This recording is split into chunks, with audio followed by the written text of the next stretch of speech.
إنما المؤمنون الذين إذا ذكر الله وجلت قلوبهم وإذا تليت عليهم آياته زادتهم إيمانا وعلى ربهم يتوكلون۔ مومن تو وہ ہیں کہ جب اللہ کا ذکر کیا جاتا ہے تو ان کے دل ڈر جاتے ہیں، اور جب انہیں اس کی آیتیں پڑھ کر سنائی جاتی ہیں تو ان کا ایمان اور بڑھ جاتا ہے، اور وہ اپنے پروردگار پر بھروسہ رکھتے ہیں۔ اعوذ باللہ من الشیطان الرجیم، پناہ مانگتا ہوں میں اللہ کی شیطان مردود سے۔ بسم اللہ الرحمن الرحیم، شروع اللہ کے نام سے جو بڑا مہربان نہایت رحم والا ہے۔ كلا نمد هؤلاء وهؤلاء من عطاء ربك وما كان عطاء ربك محظورا انظر كيف فضلنا بعضهم على بعض وللآخرة أكبر درجات وأكبر تفضيلا لا تجعل مع الله إلها آخر فتقعد مذموما مخذولا وقضى ربك ألا تعبدوا إلا إياه وبالوالدين إحسانا إما يبلغن عندك الكبر أحدهما أو كلاهما فلا تقل لهما أف ولا تنهرهما وقل لهما قولا كريما واخفض لهما جناح الذل من الرحمة وقل رب ارحمهما كما ربياني صغيرا ربكم أعلم بما في نفوسكم إن تكونوا صالحين فإنه كان للأوابين غفورا وآت ذا القربى حقه والمسكين وابن السبيل ولا تبذر تبذيرا إن المبذرين كانوا إخوان الشياطين وكان الشيطان لربه كفورا۔ اعوذ باللہ من الشیطان الرجیم، بسم اللہ الرحمن الرحیم۔ کلا نمد ہؤلاء وہؤلاء من عطاء ربک، باقی یہ کہ اس دنیا کی زندگی میں تو ہم مدد پہنچا رہے ہیں ان کو بھی اور ان کو بھی، اہل ایمان کو بھی، طالب آخرت کو بھی، طالب دنیا کو بھی دے رہے ہیں۔ جب ہم نے امتحان کے لیے یہاں رکھنا ہے تو راشن تو دینا ہی ہے، کھانے پینے کے لیے تو مجرموں کو بھی اور مومنوں کو بھی اور مسلموں کو بھی کچھ نہ کچھ دینا ہے، سبسسٹنس تو ہمارے ذمے ہے۔ یہ تیرے رب کی عطا میں سے ہے، وما کان عطاء ربک محظورا، اور آپ کے رب کی عطا جو ہے وہ روکی نہیں جا سکتی۔ یعنی مسلمان یہ چاہیں کہ کافروں کو کچھ نہ دیا جائے، یہ نہیں، یہاں کا معاملہ ہم نے کھلا چھوڑا ہوا ہے۔ اس میں یہ کہ آپ چاہیں انہیں کچھ نہ ملے، وہ یہ آپ کی بات پوری نہیں ہوگی۔ انظر کیف فضلنا بعضهم علی بعض، دیکھو کیسے ہم نے بعض کو بعض پر فضیلت دی ہے، دنیا میں مال و اسباب میں دی ہے، ذہنی صلاحیتوں میں دی ہے، اور مختلف اعتبارات سے فضیلتیں دی ہیں۔ وَلَلْآخِرَةُ أَكْبَرُ دَرَجَاتٍ وَأَكْبَرُ تَفْضِيلًا، لیکن آخرت جو ہے وہ درجے کے اعتبار سے اور فضیلت کے اعتبار سے بہت بڑی ہوگی۔ یہاں کتنا فرق پڑ جائے گا، کوئی محل میں رہ رہا ہے، کوئی کٹیا میں رہ رہا ہے۔ اچھا وہ 20 سال رہے گا محل میں، یہ 20 سال رہے گا کٹیا میں، کتنا فرق پڑ گیا۔ لیکن وہاں جو ہے ہمیشہ کے لیے رہنا ہے، روح و ریحان و جنت نعیم، جنات و عدن میں، یا ہمیشہ کے ہمیشہ رہنا ہے جہنم کے اندر، وہ کتنا فرق ہوگا۔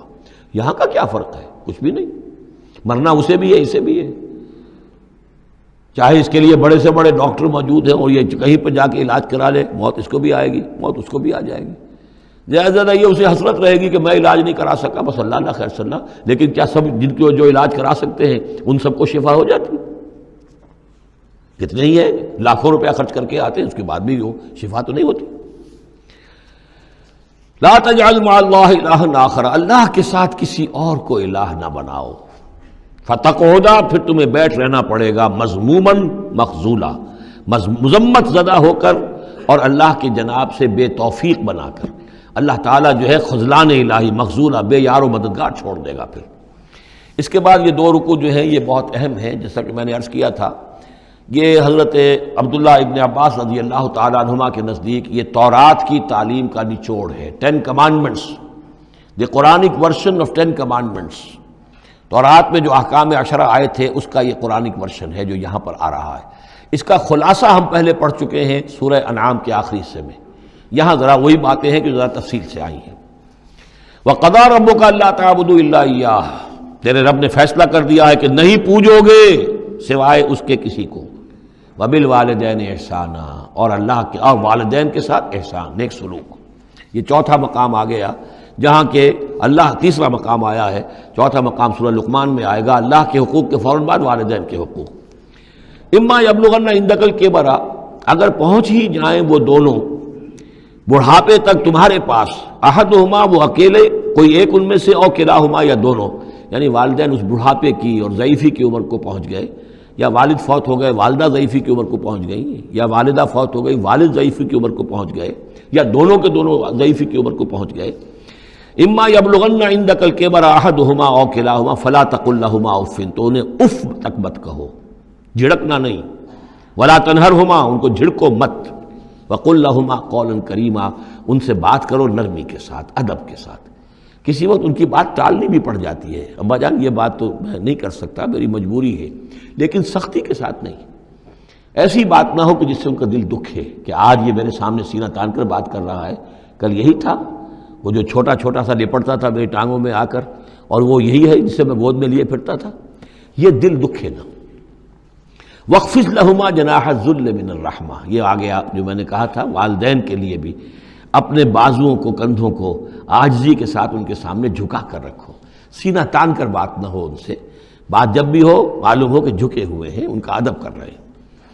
وَقُلْ رَبِّ ارْحَمْهُمَا كَمَا رَبَّيَانِي صَغِيرًا، اور دعا کیا کرو کہ اے میرے رب ان پر رحم فرما دونوں پر، جیسے کہ انہوں نے ہمیں پالا، مجھے پالا جب کہ میں چھوٹا سا تھا، میں تو سب سے زیادہ ضعیف تھا، کمزور تھا، میرے لیے غذا کا، میرے آرام کا، مجھے تکلیف ہو تو تڑپتے یہ تھے، تو اے پروردگار اب ان کے احسانات کا میں کیا بدلہ چکا سکتا ہوں، میں تجھ ہی سے درخواست کرتا ہوں کہ جو کچھ احسانات انہوں نے مجھ پر کیے ہیں تو ان کو، ان کے طفیل، تو ان کی خطائیں بخش دے اور ان پر رحم فرما۔ وَقُلْ رَبِّ ارْحَمْهُمَا كَمَا رَبَّيَانِي صَغِيرًا ربکم عالم بما فی نفوسکم، تمہارا رب واقف ہے خوب جو کچھ تمہارے دلوں میں ہوتا ہے۔ ان تکونوا صالحین فإنہ کان للأوابین غفورا، اگر تم واقعی نیک ہوگے تو یقیناً اللہ تعالیٰ تم میں سے جو واقعی اللہ کی طرف رجوع کرنے والے ان کے لیے غفور ہے۔ اس میں اشارہ ہے کسی وقت بوڑھے والدین، جیسے کہ ہم پڑھ رہے ہیں کہ لا یعلم من بعد علم شیئا، وہ کبھی بچوں کی سی عادتیں نوت کر آتی ہیں، پھر کبھی وہ ایسی باتیں کہتے ہیں کہ جو نہیں کی جا سکتی، کہیں روکنا بھی پڑتا ہے، ٹوکنا بھی پڑتا ہے، لیکن یہ کہ اگر مجبوراً کہیں ایسی بات کرو اور کرو ادب کے ساتھ، سختی نہ ہو، تو پھر یہ کہ اللہ تعالیٰ جانتا ہے تمہاری نیت کو، کہ تم اگر اپنے والدین کی یہ بات نہیں مان پا رہے ہو، تمہاری مجبوری ہے، وہ تم جانتے ہو، اللہ تعالیٰ کے علم میں ہے، تو اللہ غفور اور رحیم ہے۔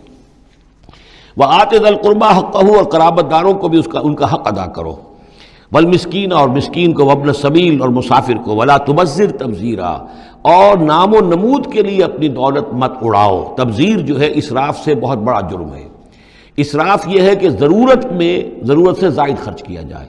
کھانا آپ کی ضرورت ہے، وہ کھانا ایک سالن روٹی سے بھی آپ کی غذا پوری ہو سکتی ہے، لیکن 4 کھانے، یہ اسراف ہے۔ کپڑا آپ کی ضرورت ہے، لیکن وارڈروبس کی وارڈروب بھری ہوئی ہیں کپڑوں سے، یہ اسراف ہے۔ جتنے آپ کے لیے لازم ہے، ضروری ہے، وہ رکھیے۔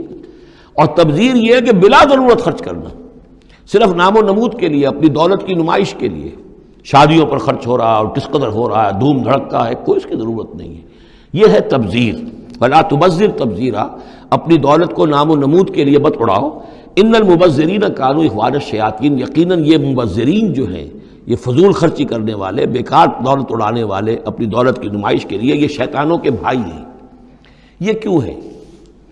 یہ بات جب میری سمجھ میں آئی تھی تو بہت قرآن مجید کے ایک اعجاز کا ایک پہلو مجھ پر منکشف ہوا تھا کہ وہ جو آیت ہم پڑھ چکے سورہ مائدہ میں، شیطان کیا چاہتا ہے؟ انما یرید الشیطان ان یوقع بینکم العداوۃ والبغضاء فی الخمر والمیسر، شیطان یہ چاہتا ہے کہ تمہارے مابین دشمنی پیدا کرے، بغض پیدا کر دے شراب اور جوئے کے ذریعے سے۔ وہی بغض اور دشمنی جو ہے وہ اس سے پیدا ہوتی ہے کہ کسی سیٹھ صاحب کی بیٹی کی شادی ہے اور اس پر جو کچھ ہو رہا ہے، وہ جو پوری کوٹھی جو ہے وہ بنی ہوئی ہے بقائے نور بنی ہوئی ہے اور دھوپ دھڑ رہا ہے. اچھا اسی سیٹ صاحب کا کوئی شوفر بھی ہوگا، کوئی پہرے دار ہوگا، کوئی مالی ہوگا، کوئی اس کا خانسامہ ہوگا، اس کی بچی شاید بوڑھی ہو رہی ہو، اس کے ہاتھ پیلے نہیں ہو رہے ہیں، کیا ہوگا اس کے دل میں؟ کیا چھریاں نہیں چل رہی ہوں گی اس کے دل میں؟ کیا پھر محبت پیدا ہوگی یا نفرت پیدا ہوگی؟ پھر تو ایسا ہوگا کہ جب اس کا داؤ چلے گا یہ پیٹ پھاڑے گا اپنے اس سیٹ کا اور لے کر جائے گا. یہ ہے وہ دشمنی ڈالنے والی بات، تبذیر جو ہے جس سے کہ دشمنی پیدا ہوتی، طبقاتی شعور پیدا ہوتا ہے. ہیوز اور ہیو ناٹس کے درمیان ایک جو خلیج ہے وہ زیادہ سے زیادہ جو ہے گہری اور چوڑی ہوتی چلی جاتی ہے. وَكَانَ الشَّيْطَانُ لِرَبِّهِ كَفُورًا، اور یقیناً شیطان اپنے رب کا بہت ہی ناشکرا تھا. بارک اللہ لی ولکم فی القرآن العظیم ونفعنی وإیاکم بالآیات والذکر الحکیم.